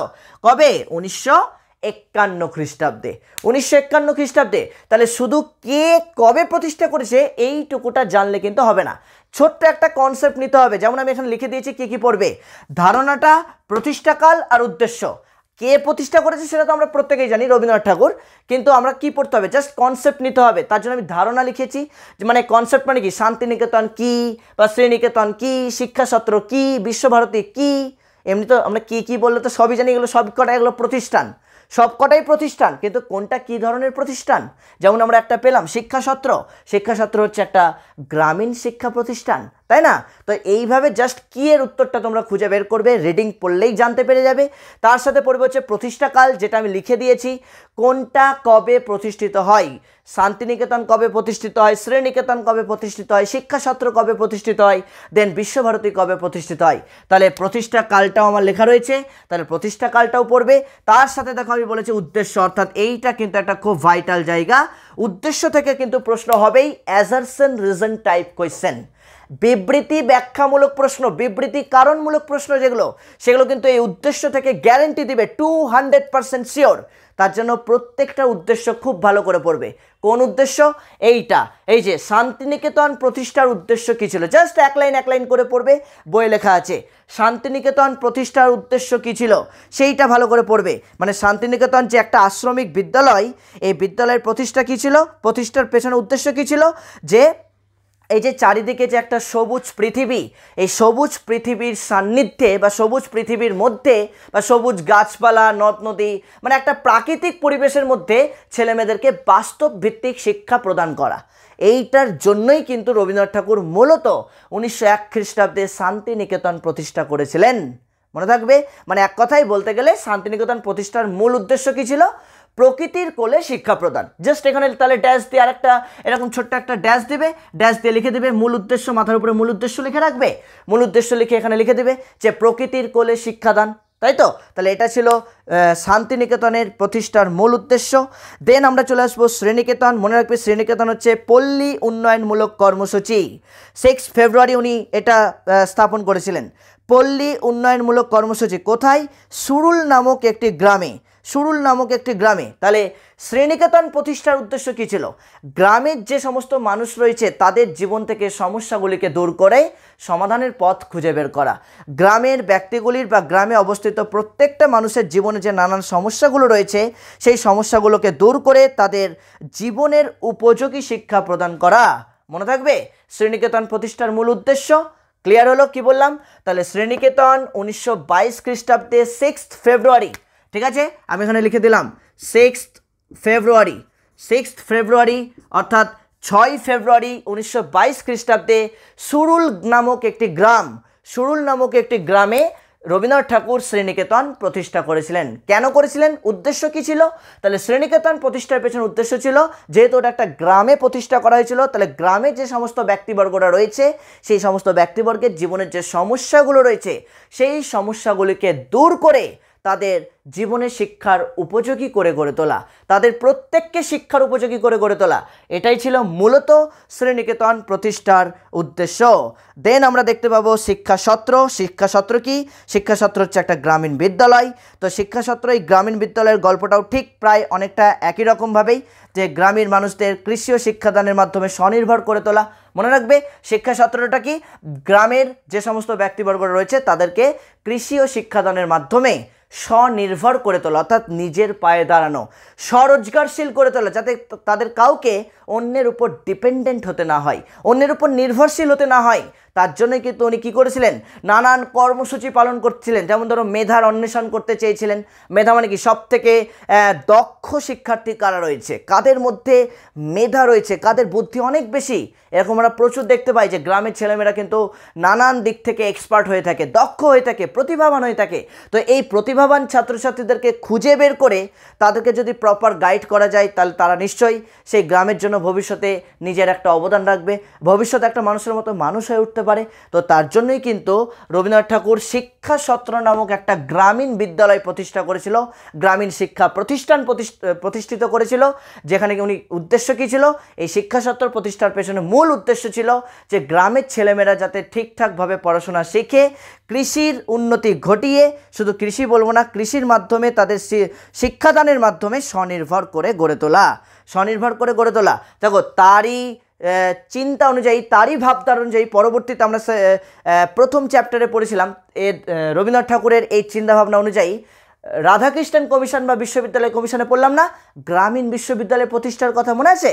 তাহলে গ্রামীণ বিশ্ববিদ্যালয় প্রতিষ্ঠার কথা এই কার চিন্তা অনুযায়ী? এই যে রবীন্দ্রনাথ ঠাকুর যেটা চেয়েছিলেন গ্রামের মধ্যে স্থাপন করতে, যাতে গ্রামের ছেলেমেয়েরা শিক্ষিত হয়ে উঠতে পারে, গ্রামের প্রতিভাবান ছেলেমেয়েরা যাতে তাদের আর্থিক অসুবিধা বা কোনো অসুবিধার জন্য তারা শিক্ষা থেকে বঞ্চিত না হয়, তাই না? তাহলে গ্রামীণ কৃষির উন্নতি, গ্রামীণ পল্লী উন্নয়ন বা শিল্পের উন্নতি, বা এক কথায় বলতে গেলে শিক্ষার উন্নতি, গ্রামীণ শিক্ষা এবং কৃষির মধ্য দিয়ে তাদের প্রত্যেককে স্বরোজগারশীল করে তোলা বা স্বনির্ভরশীল গড়ে তোলাই ছিল শিক্ষাসত্রের মূল উদ্দেশ্য। দেন আমরা একটা পড়বো, কি বলবো? বিশ্বভারতী, দ্য মোস্ট ইম্পর্টেন্ট একটা জায়গা বিশ্বভারতী। এই যে বিশ্বভারতী, মনে রাখবে বিশ্বভারতী একটা অতিরিক্ত ইনফরমেশন দিই, রথীন্দ্রনাথ ঠাকুর, রবীন্দ্র নয়, কবির ছেলে, বিশ্বকবি রবীন্দ্রনাথ ঠাকুরের ছেলে রথীন্দ্রনাথ ঠাকুর ছিলেন বিশ্বভারতী বিশ্ববিদ্যালয়ের প্রথম উপাচার্য। মনে রাখবে নাম কি বললাম? এই যে নামটা আমি বললাম রথীন্দ্রনাথ ঠাকুর, রথীন্দ্র, নট রবীন্দ্র, রবীন্দ্রনাথ ঠাকুরের ছেলে, কবির পুত্র। মনে থাকবে রথীন্দ্রনাথ ঠাকুর, রথীন্দ্রনাথ ঠাকুর ছিলেন প্রথম বিশ্বভারতীর উপাচার্য, উপাচার্য, মনে থাকবে উপাচার্য। কোথাকার উপাচার্য? এই যে বিশ্বভারতী বিশ্ববিদ্যালয়ের উপাচার্য। মনে থাকবে রথীন্দ্রনাথ ঠাকুর, এটা একটা অতিরিক্ত ইনফরমেশন দিলাম, এক্সট্রা ইনফরমেশন। রথীন্দ্রনাথ ঠাকুর ছিলেন বিশ্বভারতী বিশ্ববিদ্যালয়ের প্রথম উপাচার্য। তাহলে এই বিশ্বভারতী বিশ্ববিদ্যালয় কবে প্রতিষ্ঠিত হয়েছিল? 1921 সালে। তোমাদের আর একটা অতিরিক্ত ইনফরমেশান দিয়ে রাখি, তোমরা হয়তো প্রত্যেকেই শুনলে খুব আনন্দিত হয়ে যাবে এবং অবাকও হয়ে যেতে পারো। শান্তিনিকেতন কিন্তু পরবর্তীতে বিশ্বভারতী বিশ্ববিদ্যালয় রূপেই পরিচিত হয়। এই যে শান্তিনিকেতন যে পড়লাম আমরা, এই শান্তিনিকেতন পরবর্তীতে বিশ্বভারতী নামেই পরিচিত হয়। পরবর্তীতে সেটা কোন সময়? 1921 সালে। সালটা মনে রাখবে, 1921 সালে এই বিশ্বভারতী, এটা হচ্ছে একটা বিশ্ববিদ্যালয়, তাই তো? তাহলে এখান থেকে তোমাকে একটা প্রশ্ন দিতে পারে যে শ্রীনিকেতন হলো একটি ড্যাশ প্রতিষ্ঠান। শ্রীনিকেতন হলো একটি ড্যাশ প্রতিষ্ঠান। অপশন দিয়ে দিল রুরাল, আরবান বা কর্পোরেট, এরকম কিছু অপশন দিয়ে দিল। মানে রুরাল, আরবান, কর্পোরেট মানে কি? মানে তোমাকে দিল গ্রামীণ শিক্ষা প্রতিষ্ঠান, শহরের শিক্ষা প্রতিষ্ঠান, এইভাবে দিয়ে দিল। তাহলে তোমাকে যদি আমি জিজ্ঞেস করি শ্রীনিকেতন একটি ড্যাশ জাতীয় প্রতিষ্ঠান, অপশন এ জাতীয় প্রতিষ্ঠান, অপশন বি গ্রামীণ প্রতিষ্ঠান, অপশন সি শহরের প্রতিষ্ঠান, অপশন ডি কোনোটি নয়। জাতীয়, গ্রামীণ, শহরের কোনোটি নয়। উত্তর কি হবে? অবভিয়াসলি গ্রামীণ প্রতিষ্ঠান। সবাই পারবো এগুলো আমরা। তার মানে এখান থেকেও কিন্তু আমাদের এই অতিরিক্ত ইনফরমেশন যেটা আমি বললাম, শ্রীনিকেতন, শান্তিনিকেতন, শিক্ষাসত্র, বিশ্বভারতী, এই চারটের মূল কনসেপ্টটা নিবে। এটা কি, এটা কোন ধরনের প্রতিষ্ঠান, আর কি ওই কি এর উত্তর মানেই কোন ধরনের প্রতিষ্ঠান, মনে থাকবে? তাহলে এগুলো কোন ধরনের প্রতিষ্ঠান? কোনোটা দেখো গ্রামীণ প্রতিষ্ঠান বললাম, তাই তো? কোনোটা আমি বললাম বিশ্ববিদ্যালয়ের কথা বললাম, ইত্যাদি ইত্যাদি। আর কোনটা কবে প্রতিষ্ঠিত হয়েছিল? প্রতিষ্ঠাকালটা দিয়ে কিন্তু প্রশ্ন গ্যারেন্টি হবে, আগেই বলে দিলাম। প্রতিষ্ঠাকাল দিয়ে নর্মাল এমসিকিউ প্রশ্ন গ্যারেন্টি হবে। তাহলে প্রতিষ্ঠাকাল পড়ব, তার সাথে আমরা আরেকটা পড়ব হচ্ছে উদ্দেশ্য। আমি উদ্দেশ্যতে কিন্তু স্টার দিয়ে দিয়েছি, দেখো উদ্দেশ্যতে আমি স্টার দিয়েছি। উদ্দেশ্য মানে শান্তিনিকেতন প্রতিষ্ঠার উদ্দেশ্য কী ছিল একটু আগেই বলে দিলাম। শ্রীনিকেতন, শিক্ষাসত্র, বিশ্বভারতী, এই যে প্রত্যেকটা প্রতিষ্ঠার উদ্দেশ্য কী ছিল, এই উদ্দেশ্যগুলো জাস্ট তোমাদেরকে একটা দুটো করে লাইন একটু টেক্সট বই থেকে পড়ে রাখবে, বেশি যদিও ব্যাখ্যা নেই, জাস্ট 1 থেকে 2 লাইন। তাহলে একই রকম এই যে আমি ধাঁচটা শিখিয়ে দিলাম, অর্থাৎ তোমরা কি কি পড়বে? প্রথমেই পড়বে হচ্ছে জন্মমৃত্যু। জন্মমৃত্যু যখন পড়ছো তার মানে রবীন্দ্রনাথ ঠাকুরের জন্মমৃত্যু পড়বে, তার মানে তুমি বিবেকানন্দেরও জন্মমৃত্যু পড়বে, তার মানে তুমি গান্ধীজিরও জন্মমৃত্যু পড়বে, রুশোরও পড়বে, জন ডিভিরও পড়বে, মনে থাকবে একই রকমভাবে। তারপরে চলে আসবে রবীন্দ্রনাথ ঠাকুরের রচনাবলী, উনি কি কি বই লিখেছিলেন, তার মধ্যে সবথেকে উল্লেখযোগ্য বই কোনগুলো, যে নামগুলো তোমরা ক্লাস 10-এ থাকতে ইতিহাসেও পড়েছো, যে নামগুলো তোমরা নতুন সিলেবাসেও পড়ছো, তাই তো? তাহলে উল্লেখযোগ্য রচনাবলী, বা আমিও তোমাদেরকে বলে দেবো বইয়ে তো অনেক রচনা আছে, তার মধ্যে মোস্ট ইম্পর্টেন্ট কোনগুলো। যেমন এই ক্ষেত্রে আমি বলে দিলাম শিক্ষার হেরফের, শিক্ষার বাহন, শিক্ষা বিকিরণ, স্ত্রী শিক্ষা, শিক্ষার বিধি, এই যে আমি বলে দিলাম। তার মানে এগুলো কি একাধিক রচনা আছে, তার মধ্যে আমি যে কটা বলছি এই কটা দিয়েই কিন্তু প্রশ্ন পরীক্ষাতে আসে। তো একই রকমভাবে বাকিগুলোরও আমি বলে দেবো। তো আপাতত তোমরা একটু টেক্সট বই থেকে অবশ্যই পড়বে। আমি গুগল মিটে ক্লাসে আসবো তখন বলে দেবো, বা তোমাদের ভিডিও ক্লাস দেবো তখনও বলে দেবো, লাইভ ক্লাস নিব তখনও বলে দেবো, কোনো সমস্যা নেই, বুঝতে পেরেছো? তার মানে এই রবীন্দ্রনাথ ঠাকুরের রচনাবলী যেমন আমরা পড়লাম, ঠিক একই রকমভাবে বিবেকানন্দ, গান্ধীজি, রুশো, জন ডিভি এনাদেরও পড়বো। ঠিক একই রকমভাবে জীবনাদর্শ, এই যে জীবনাদর্শ মানে কি আমি একটু আগেই পড়লাম, প্রকৃতিবাদী দার্শনিক ছিলেন, বাস্তববাদী দার্শনিক ছিলেন, মানবতাবাদী দার্শনিক ছিলেন, উনি একজন ভাববাদীয় দার্শনিক ছিলেন। তার মানে আমরা এর পরেই আমরা পড়বো রুশো। পাশ্চাত্যের দিক দিয়ে যদি একটা উদাহরণ দিই, পাশ্চাত্য, তোমরা কি জানো যে রুশোও কিন্তু একজন প্রকৃতিবাদী দার্শনিক ছিলেন? তার মানে তোমাকে দিতেই পারে এখান থেকে একটা প্রশ্ন, কোন দার্শনিক, ভালো করে শুনবো, ভালো করে শুনে নাও, কোন পাশ্চাত্য দার্শনিক রবীন্দ্রনাথ ঠাকুরের জীবন দর্শনের সাথে মিল খায়? কোন পাশ্চাত্য দার্শনিকের রবীন্দ্রনাথ ঠাকুরের জীবনাদর্শের সাথে মিল খায়? Option A Froebel, B John Dewey, C Rousseau, D কোনোটি নয়। এরকম দিয়ে দিল, মাথায় থাকলো কি বললাম? তার মানে উত্তর হয়ে যাবে আমাদের এখানে রুশো, কারণ রুশো একজন ছিলেন প্রকৃতিবাদী দার্শনিক যিনি পাশ্চাত্য শিক্ষাবিদ। একই রকমভাবে রবীন্দ্রনাথ ঠাকুরও ছিলেন একজন প্রকৃতিবাদী দার্শনিক যিনি ভারতীয় শিক্ষাবিদ। তাহলে ভারতীয় শিক্ষাবিদ রবীন্দ্রনাথ ঠাকুরের সাথে পাশ্চাত্য শিক্ষাবিদ রুশোর এই উভয়ের কিন্তু চিন্তাভাবনা বা জীবনাদর্শের মেল খায়, মনে থাকবে কি বললাম? তাহলে প্রশ্নগুলো কিন্তু এইভাবে হতে পারে। তার মানে এখান থেকেও আমরা পড়ব। ঠিক একই রকমভাবে শিক্ষার সংজ্ঞা রবীন্দ্রনাথের পড়ব, বিবেকানন্দের পড়ব, এগুলো সবারই জানো, প্রত্যেকেরই শিক্ষার সংজ্ঞা তুমি জানো। যেমন ধরো রবীন্দ্রনাথ ঠাকুরেরটা কি বললাম, বিশ্ব প্রকৃতির সঙ্গে সামঞ্জস্য বিধান, তাই না?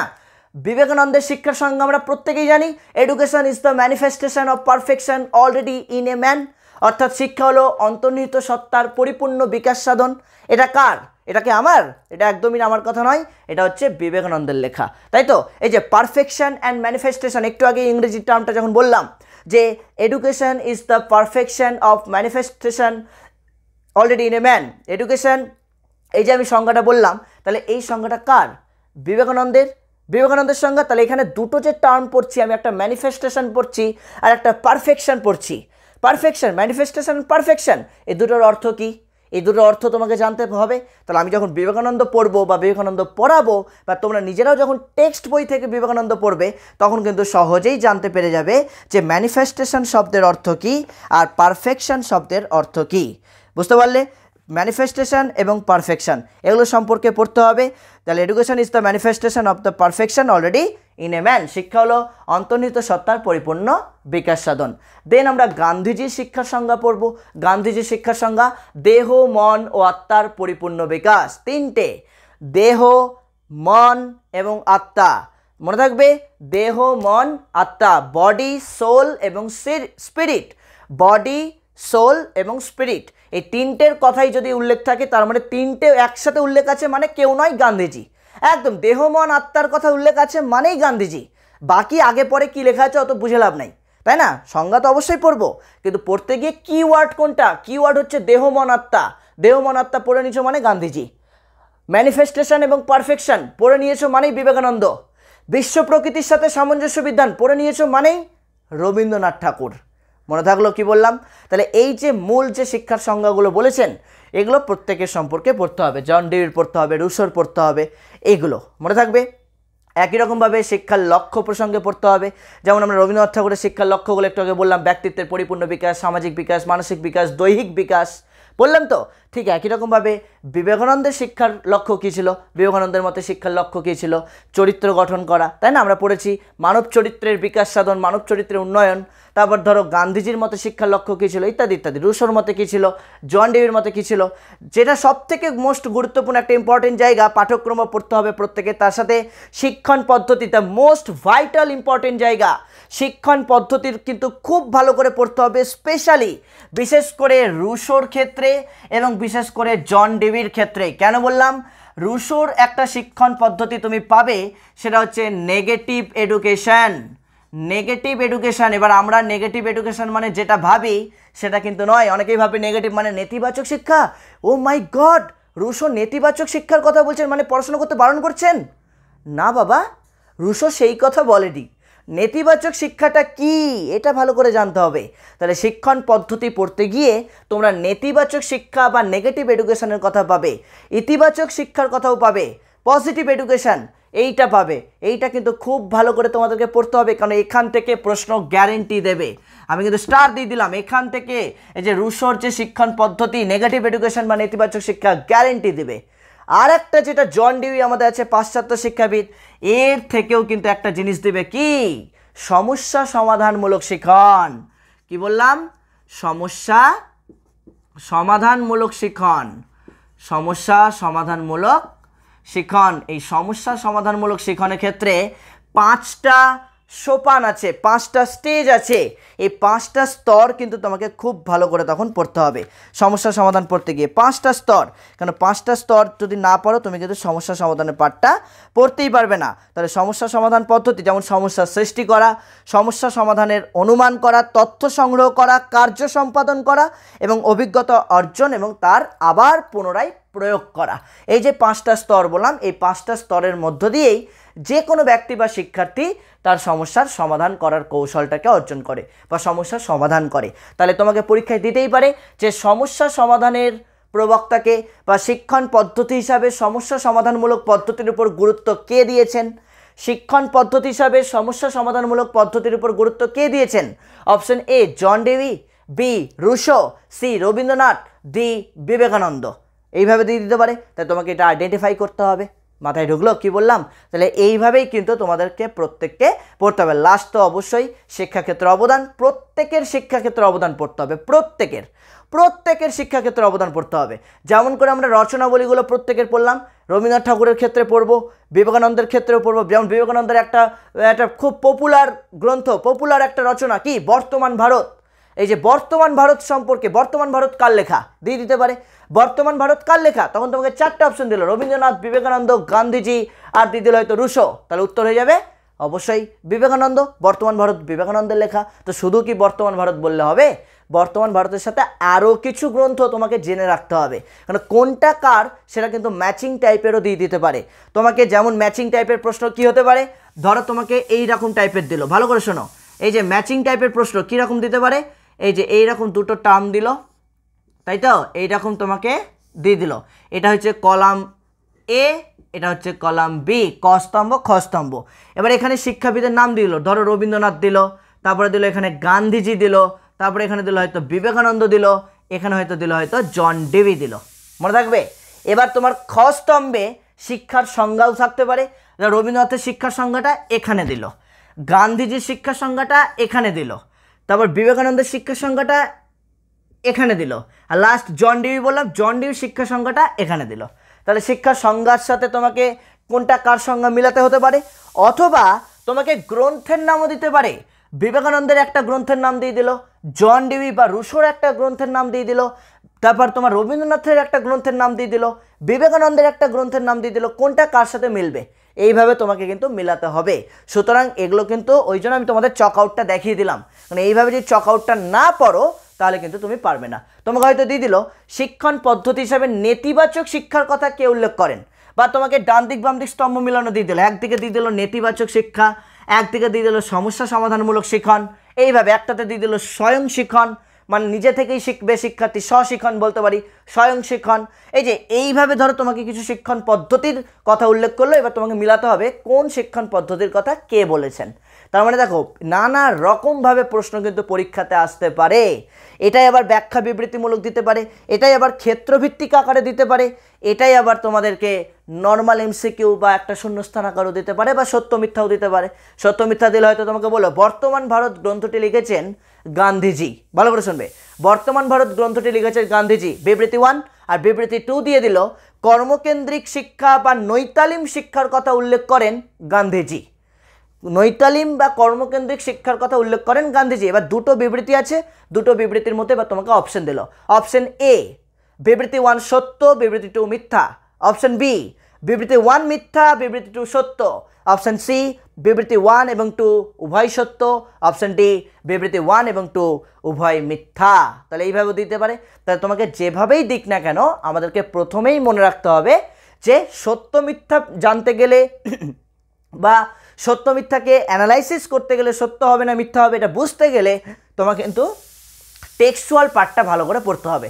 কারণ আমি একটু আগেই বললাম বর্তমান ভারত কার লেখা, এই যে বর্তমান ভারত এই 5 জনের মধ্যে কার লেখা, একটু আগেই বললাম কার, বিবেকানন্দ, তাই তো। তাহলে বর্তমান ভারত বিবেকানন্দের লেখা, গান্ধীজির নয়। তাহলে বিবৃতি 1 মিথ্যা, কিন্তু পরের বিবৃতি যেটা ছিল নৈতালিম বা কর্মকেন্দ্রিক শিক্ষার কথা, সেটা কিন্তু অবশ্যই যেমন রবীন্দ্রনাথ ঠাকুর গুরুত্ব দিয়েছেন কর্মকেন্দ্রিক শিক্ষার উপর, ঠিক একই রকমভাবে গান্ধীজিও কিন্তু গুরুত্ব দিয়েছেন। তোমাকে এইভাবে দিতে পারে যে কর্মকেন্দ্রিক শিক্ষার উপর গুরুত্ব প্রদান করেছেন রবীন্দ্রনাথ ঠাকুরের পাশাপাশি কোন ভারতীয় শিক্ষাবিদগণ, অপশান দিয়ে দিল বিবেকানন্দ, গান্ধীজি, এইভাবে অপশান দিয়ে দিল। তাহলে কর্মকেন্দ্রিক শিক্ষা বা হাতে কলমে শিক্ষা, যেটাকে নাম দিচ্ছি আমরা নৈতালিম শিক্ষা, তো এই শিক্ষার উপর গুরুত্ব প্রদান করেছেন গান্ধীজি, এই যে গান্ধীজি, মনে থাকবে।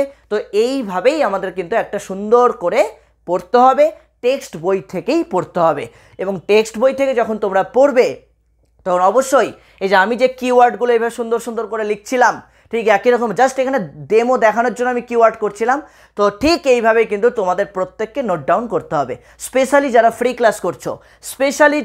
ক্লাস করছো তাদের উদ্দেশ্যে আরও বিশেষ করে বলা, কারণ যারা পেড ব্যাচে রয়েছো, যারা পেড বিভিন্ন ব্যাচে রয়েছে আমাদের, তারা কিন্তু আমি নিজে রেডি করব, তোমাকে পাঠাবো, বা তুমি নিজে রেডি করবে, রেডি করে আমাকেও দেখাবে, তাই না? তাহলে আমরা একসাথে দেখবো, আদান প্রদান করব। তুমি বিভিন্ন বই থেকে ইনফরমেশান নেবে, আমি বিভিন্ন বই থেকে ইনফরমেশান নিয়ে তোমাকে একটা সুন্দর ম্যাটেরিয়ালস তৈরি করে দেব, যে ম্যাটেরিয়ালসটা তুমি একবার পড়লেই সবগুলো প্রশ্নের উত্তর দিতে পারবে।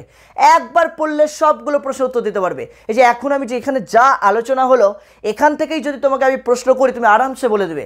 তোমাকে যদি আমি বলি শিক্ষার হেরফের গ্রন্থটি কার লেখা? শিক্ষার হেরফের গ্রন্থটি কার লেখা? Option A Vivekananda, B John Dewey, C Rousseau, D Rabindranath Thakur. শিক্ষার হেরফের প্রত্যেকেই পারবে। মাথায় ঢুকলো কি বললাম? তার মানে দেখো, জাস্ট এটার জন্য তোমাকে একটা আলাদা এমসিকিউ পড়ার দরকার নেই। এটার জন্য তোমাকে গাদা গাদা 3000, 4000, 200, 300 এমসিকিউ পড়ার দরকার নেই। জাস্ট তোমাকে কি করতে হবে? এমসিকিউ পড়ার বদলে কনসেপ্টটাকে ভালো করে একটু পড়তে হবে, রিডিংটা ভালো করে পড়তে হবে, টেক্সট বইটাকে ভালো করে গুরুত্ব দিতে হবে, তবেই কিন্তু তুমি উত্তর দিতে পারবে। এই যে এই ক্ষেত্রে যেমন আমি বললাম প্রকৃতিবাদী একজন দার্শনিক কে? রবীন্দ্রনাথ ঠাকুর। একই সাথেই কিন্তু আমি বললাম প্রকৃতিবাদী দার্শনিক কিন্তু একজন পাশ্চাত্য শিক্ষাবিদদের মধ্যে রুশো। এই রুশোও কিন্তু একজন প্রকৃতিবাদী দার্শনিক, তাই তো? রুশোও কিন্তু একজন প্রকৃতিবাদী দার্শনিক। তাহলে এই যে প্রকৃতিবাদী দার্শনিক, এবার তুমি যদি টেক্সট বই না পড়ো, তুমি কি ভাবছো তোমার কোনো রেফারেন্স বইয়ে বা কোনো সাজেশন বইয়ে এটা কিন্তু উল্লেখ থাকবে? থাকবে উল্লেখ? একদমই থাকবে না। থাকবে না কিন্তু এইভাবে ডাইরেক্ট। তাহলে তোমাকে পড়তে হবে। তাহলে তুমি যদি একটু তাল মিলিয়ে সামঞ্জস্য বিধান করে পড়ো, তাহলে কিন্তু তোমার জন্য ভেরি গুড। তোমার জন্য ভেরি গুড। কিসের ভেরি গুড? পরীক্ষার রেজাল্টে ভেরি গুড। তুমি ফলাফলটা একটা অভাবনীয় রেজাল্ট করবে। আমি বলছি এখান থেকে একটাও এমসিকিউ থাকবে না যে তোমার অজানা বা অচেনা এরকম মনে হচ্ছে। সবই তখন মনে হবে ও গড়গড়িয়ে চলে আসবে। একদম 1 ঘন্টা 15 মিনিটের পরীক্ষা, 8 ঘন্টায় পরীক্ষা শেষ। 8 ঘন্টাও লাগবে না পরীক্ষা দিতে। মানে এতটাই ইজি মনে হবে তোমার কাছে, ভেরি ইজি হয়ে যাবে। আমি গ্যারেন্টি দিচ্ছি তোমাকে। জাস্ট যেভাবে আমি শিখিয়ে দিলাম আজকে, ঠিক সেইভাবে করো। যারা লাইভে পরে জয়েন করেছিলে, তারা অবশ্যই প্রথম দিকে যা যা বলেছি, ক্লাসটা এই মুহূর্তে শেষ হয়ে যাচ্ছে, তাহলে প্রথম দিকে যা যা বলেছি সেগুলো আরেকবার ভালো করে দেখে নাও। যারা পরে জয়েন করেছো, মাথায় ঢুকলো কি বললাম? যারা পরে জয়েন করেছো তারা আরেকবার দেখে নাও। যারা প্রথম থেকে ক্লাসটা মনোযোগ দিয়ে দেখলে, আশা করি তাদের কোনো জায়গা বুঝতে সমস্যা রইল না। কি বুঝতে সমস্যা আছে? ইয়েস অর নো একটু রিপ্লাই করে জানাও, তাহলে আমিও ক্লিয়ার হয়ে যাব। বলো, আমি যেভাবে আলোচনা করলাম, যেভাবে তোমাদেরকে পড়তে বললাম, যেভাবে আমি তোমরা বাড়িতে কিভাবে পড়বে শেখালাম, কিভাবে নোট ডাউন করবে খাতায় বইটা পড়তে পড়তে, বা বইয়ের মধ্যে কি করে আন্ডারলাইন করবে, এই যে জায়গাগুলো যে আমি দেখিয়ে দিলাম, শিখিয়ে দিলাম, কোনো সমস্যা আছে বুঝতে? খুব কি কঠিন কাজ? তোমাকে কি কোনো রাজ্য জয় করতে বলেছি? নিশ্চয়ই না। তোমাকে জাস্ট শেখাচ্ছি যে তুমি কিভাবে নিজে তৈরি করা শিখবে, নিজে রেডি করাটা শিখবে। দেখো, রেডিমেড তো আমি দেবই, অবশ্যই আমি দেবো, কিন্তু আমি দেওয়ার পাশাপাশি আমি তো এমসিকিউ, গুরুত্বপূর্ণ এমসিকিউ তোমাকেও দিয়ে দেবো, কনসেপচুয়াল কিছু পার্ট তোমাকে উল্লেখ করে দেবো, গুগল মিটে ক্লাস নেবো, সেখানেও আলোচনা করব। তো তোমাকে নিজেকেও তো শিখতে হবে একটু, তাই না? আমরা তো শেখার জন্য ভর্তি হয়েছি, শুধু চারানার নোট নেওয়ার জন্য ভর্তি হয়েছি কি? তো চারানার নোট নিতে গেলে বাড়িতে মানে বই কিনে পড়া ভালো, বাড়িতে মানে বই কিনে পড়া ভালো, আমার শিখে লাভ নেই। কিন্তু আমি তো সেটা করছি না। আমি বা তুমি কি করছো? তুমি শিখতে চাইছো, আর শেখার জন্যই আমরা এখানে ভর্তি হয়েছি, শেখার জন্যই আমরা এডুকেশন সেন্টারে ক্লাস করছি, শেখার জন্যই আমরা অভিষেক মৈত্র স্যারের কাছে ক্লাস করছি, শেখার জন্যই আমরা অভিষেক মৈত্র ইউটিউব চ্যানেল ফলো করছি।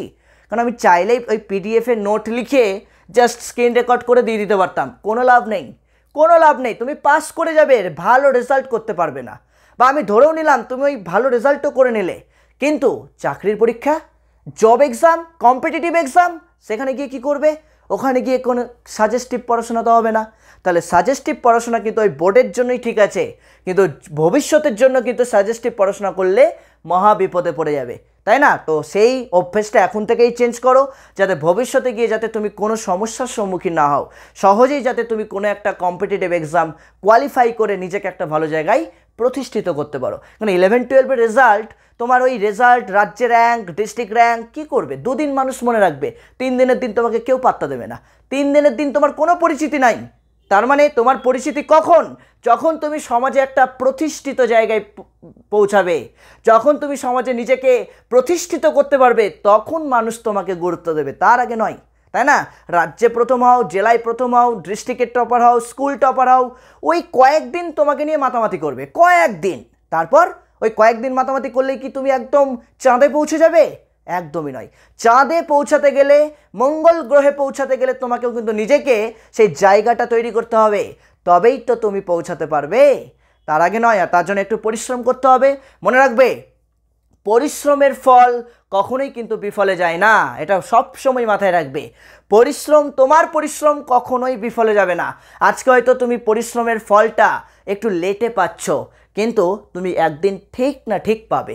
তো সেইটা মানে আশা না করে লড়াই করো, পরিশ্রম করো, দেখবে ফল নিজেই তোমার কাছে এসে হাজির। ফল নিজেই তোমার কাছে এসে হাজির। তখন বলবে, বাবু আমি চলে এসেছি, আমি তোর জন্যই এসেছি, আয় তুই আমার সাথে আয়। তাই তো? তো চলো আজকের ক্লাস এখানেই শেষ করছি। তবে হ্যাঁ, ক্লাস শেষ করার আগে তোমাদের প্রত্যেককে বলবো অবশ্যই লাইক করো। তোমরা তো আমার চার্জার, যতক্ষণ না আমাকে চার্জ করবে আমি চার্জ হব না। তাহলে লাইক করো, কমেন্টস করবে, অবশ্যই কমেন্টস করে কিন্তু জানাবে যে কেমন লাগলো আজকের ক্লাস, ভালো মতো বুঝতে পেরেছো কিনা, এবং এই যে 5টা শিক্ষাবিদের কথা কিভাবে পড়বো, যেভাবে বোঝানোর চেষ্টা করলাম সবাই বুঝতে পেরেছো কিনা সেটা অবশ্যই জানাবে। আর প্রত্যেকটা বন্ধু বান্ধবীদের কাছে আজকের ক্লাসটি শেয়ার করে দিবে। আর যারা আমাদের অনলাইন বা অফলাইন ক্লাসে যুক্ত হতে চাইছো তারা অবশ্যই সরাসরি হোয়াটসঅ্যাপ করো 7063619127 নম্বরে, 7063619127 এই নম্বরে সরাসরি হোয়াটসঅ্যাপ করো এবং আমাদের সাথে যুক্ত হয়ে যাও। তাহলেই কিন্তু তুমি কেল্লা ফতে। অল্প একটু পরিশ্রমেই তুমি যে কতটা বাজিমাত করে দিতে পারো সেটা কিন্তু তুমি নিজেও জানো না। তাহলে সেই গাইডেন্স আমরা দেব, কেন পড়াশোনাতে সবাই ভালো হয়, শুধু প্রপার গাইডেন্সের অভাবেই কিন্তু অনেক ছেলেমেয়েরা, ভালো ভালো ছেলেমেয়েরা রেজাল্ট করতে পারে না, এই প্রপার গাইডেন্সের অভাবে। তো প্রপার গাইডেন্সটা আমরা দেব, কারণ তুমিও পড়াশোনায় ভালো, আর তোমার পাশে ওই যে রিয়া বসে আছে, তার পাশে টিনা বসে আছে, তার পাশে সৌরভ বসে আছে, তার পাশে রাহুল বসে আছে, সবাই পড়াশোনায় ভালো, সবাই পড়াশোনায় ভালো। কিন্তু সবাই যদি প্রপার গাইডেন্স না পায় না, একজন খুব তাড়াতাড়ি এগিয়ে যাবে, একজন পেছনে থেকে যাবে, একজন হয়তো মাঝখানে কাদার মধ্যে লুটোপুটি খাবে। তো সেইটা না করে আমরা সবাইকে প্রপার গাইডেন্স দিয়ে তোমাকে একটা তোমার ভালো জায়গাতে তোমাকে পৌঁছে দিতে সাহায্য করব। তো চলো আজকের মতো এটুকুই, দেখা হচ্ছে তোমাদের সাথে আবার পরবর্তী ক্লাসে। সকলে ভালো থেকো, সুস্থ থেকো, সকলকে good night, love you all, tata.